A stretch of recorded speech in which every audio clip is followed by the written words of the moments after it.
Ito ay rated SPG. Striktong patnubay at gabay ng magulang ang kailangan. Maaaring may masiselang tema, lengguwahe, karahasan, sexual, horror o droga na hindi angkop sa mga...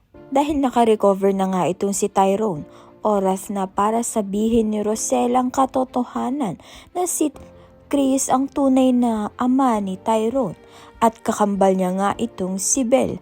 Subalit tila ayaw pa ngang sabihin ni Rosel ang katotohanan dahil natatakot nga siyang iwan siya ni Tyrone.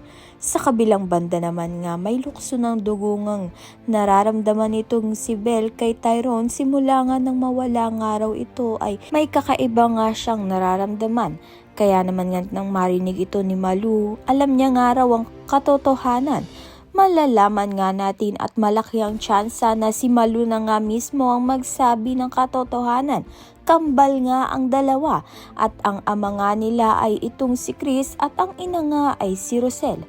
Kaya naman nga tiyan at iba pa ang dapat nating pakaabangan. Maraming salamat sa iyong panonood.